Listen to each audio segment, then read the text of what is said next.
নমস্কার বন্ধুরা, সঙ্গীতা হোম কিচেনে আবারও আপনাদের স্বাগত জানাচ্ছি। আজকে একটা নতুন রেসিপি নিয়ে এসেছি। আজকে হলো মুরগির মাংস লাল লাল ঝোল বড় বড় সাইজের আলু দিয়ে। আর 25শে ডিসেম্বরের দিন যদি এইভাবে মাংস রান্না করে বাড়িতে পিকনিক করা যায় তাহলে কিন্তু খাওয়াটা জমে রাখবে। তো তার জন্য আজকে চলুন দেখে নিই রেসিপিটা। মুরগির মাংসটা আমি কিভাবে তৈরি করলাম। মুরগির মাংস তৈরি করার জন্য প্রথমেই আমি মুরগির মাংস ভালো করে ধুয়ে রেখেছি। এবার একটা মশলা আমি তৈরি করে নেব। দুটো বেশ বড় বড় সাইজের পেঁয়াজ ছোট ছোট করে টুকরো করে কেটে আমি নিয়ে নিচ্ছি। এরপর আমি ঝালের জন্য ব্যবহার করব কাঁচা লঙ্কা। 6 থেকে 7টার মতো কাঁচা লঙ্কা দিলাম। ঝালটা আপনারা আপনাদের পছন্দ অনুযায়ী দেবেন। আর দিয়ে দিলাম সাথে 10 থেকে 12 কোয়া রসুন। আর দিয়ে দেব সাথে 4 থেকে ছোট ছোট 5 টুকরো করে কেটে নেওয়া আদা। এই দিয়ে মশলাটা ভালো করে তৈরি করে নেব। আর মাংসতে বড় বড় সাইজ করে আলু দিয়েছি। পিকনিক বলুন বা যে কোনো অনুষ্ঠান বাড়িতে কিন্তু বড় বড় আলু দিলে দারুণ লাগে। মশলাটা তৈরি করে নিয়েছি। আর একটা বড় সাইজের দুটো পেঁয়াজ কেটে নিয়েছি। আর এখানে জলের মধ্যে গুলিয়ে নিয়েছি ধনে গুঁড়ো, জিরে গুঁড়ো, কাশ্মীরি রেড চিলি পাউডার আর হলুদ। এবার রান্নাটা শুরু করা যাক। কড়াইতে সর্ষের তেল দিয়ে দিয়েছি। আজকের পুরো রান্নাটা কিন্তু সর্ষের তেলে করব। সর্ষের তেলে রান্না করলে কিন্তু তার টেস্টই আলাদা হয়। দিয়ে দিলাম সামান্য পরিমাণ লবণ আর দিয়ে দিলাম সামান্য পরিমাণ হলুদ গুঁড়ো। এই দিয়ে আলুটাকে বেশ লাল লাল করে ভেজে নেব। বড় বড় করে আলু দিলে মাংসে কিন্তু দারুণ লাগে। পাতে যদি একটা আলু আর 2 পিস মাংস পড়ে তাহলেই খাবারটা কিন্তু জমে যাবে। আর আমরা কিন্তু বড়দিনেও পিকনিক করা শুরু করেই দিয়েছি। সবাই কিন্তু শীতকাল পড়তে না পড়তেই তো বড়দিনেও কিন্তু আমরা অনেকেই বাড়িতে পিকনিক করে থাকি বা বাড়িতে গেস্ট আসে। তো সেই সময় কিন্তু এইরকমভাবে লাল লাল আলু দিয়ে মুরগির মাংসের ঝোল করলে দারুণ লাগবে। ফোড়নে গোটা জিরে, তেজপাতা, শুকনো লঙ্কা, দারচিনি, লবঙ্গ আর এলাচ ব্যবহার করছি। এবার কড়াইতে ফোড়নটা দিয়ে দেব। কড়াইতে আরেকটু সর্ষের তেল দিয়ে দিয়েছি। এবার ফোড়নটা দিয়ে দেব। ফোড়নটা দিয়ে দিচ্ছি গোটা জিরে, শুকনো লঙ্কা, তেজপাতা আর গোটা গোলমরিচে এলাচ, দারচিনি, লবঙ্গ। এই দিয়ে মশলাটাকে একটু সমস্ত কিছু একটু তেলের মধ্যে নেড়ে চেড়ে নেব। মশলা থেকে কিন্তু একটা সুন্দর গন্ধ বেরাতে শুরু করে দিয়েছে। এরপর আগের থেকে কুচিয়ে রাখা পেঁয়াজটা আমি দিয়ে দেব।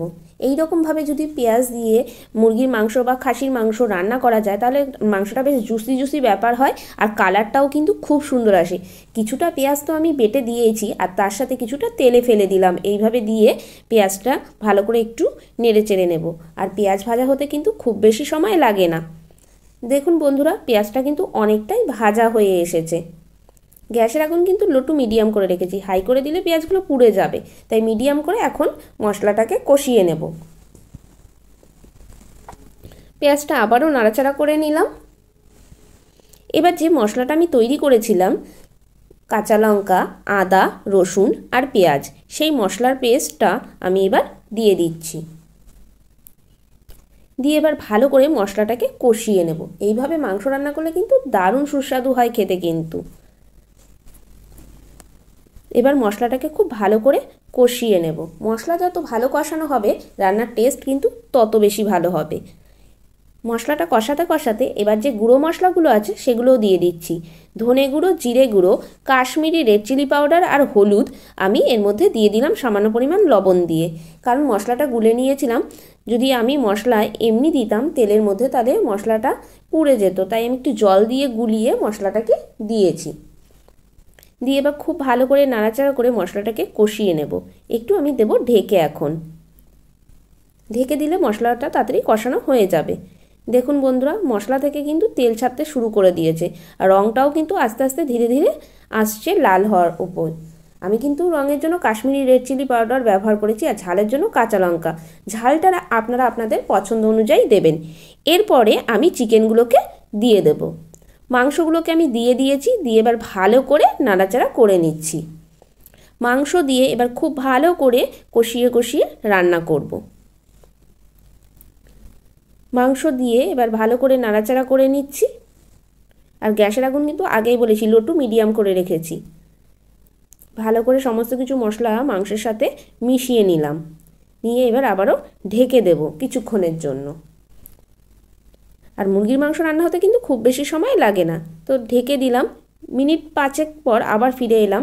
দেখুন বন্ধুরা, মাংসটা কিন্তু অনেকটাই কষানো হয়ে গেছে আর মশলা থেকে কিন্তু অনেক তেল ছাড়তে শুরু করে দিয়েছে। এবার আগে থেকে ভেজে রাখা আলুগুলো এর মধ্যে দিয়ে দিলাম। তাহলে আলুগুলোও ভালো কষানো হবে আর সেদ্ধও তাড়াতাড়ি হয়ে যাবে। আবারও ভালো করে নাড়াচাড়া করে কষিয়ে নিচ্ছি। এবার আবারও ঢেকে দেব। মিনিট 5 মতো আবারও ঢেকে দিচ্ছি। 5 মিনিট পর বন্ধুরা ফিরে এলাম। দেখুন মাংস কিন্তু আমার পুরোপুরি কষানো একদম কমপ্লিট হয়ে গেছে, আলুগুলোও কিন্তু অনেকটা সেদ্ধ হয়ে এসেছে। ভালো করে সমস্ত কিছু আবারও খুন্তির সাহায্যে নাড়াচাড়া করে নেব। খুব সুন্দর রং এসেছে, কারণ কাশ্মীরি রেড চিলি পাউডার দিয়েছিলাম কালার হওয়ার জন্য, যেন মুরগির মাংস একটু লাল লাল ঝোল যেন ভালো লাগে খেতে। তো তার জন্য আমি ঝালের জন্য কাশ্মীরি রেড চিলি পাউডার কিন্তু ব্যবহার করিনি, রঙের জন্য ব্যবহার করেছি, আর ঝালের জন্য কাঁচা লঙ্কা ব্যবহার করেছি। তো হয়ে গেছে। এরপর আমি এর মধ্যে দিয়ে দেবো উষ্ণ উষ্ণ গরম জল। রান্নায় যদি গরম জল ব্যবহার করা যায় তাহলে রান্নার টেস্ট কিন্তু খুব ভালো হয়। তো উষ্ণ উষ্ণ গরম জল দিয়ে এবার খুব ভালো করে খুন্তি দিয়ে সমস্ত কিছু মিশিয়ে নেব। খুব ভালো করে সমস্ত কিছু মিশিয়ে নিচ্ছি। আর একটু জল দেব, জল দিয়ে মাংসটাকে ফুটতে দেব। এইরকম মাংসের ঝোল গরম গরম ভাতের সাথে খেতে দারুণ লাগে কিন্তু। তো একটু জল দিয়ে এবার আমি ঢাকনা দিয়ে ঢেকে দেবো মিনিট 10 মতো। এবার একটু ফুটিয়ে নেব মাংসটাকে। তো ঢেকে দিচ্ছি। বন্ধুরা 10 মিনিট পর ফিরে এলাম। এবার ঢাকনাটাকে তুলে নেব।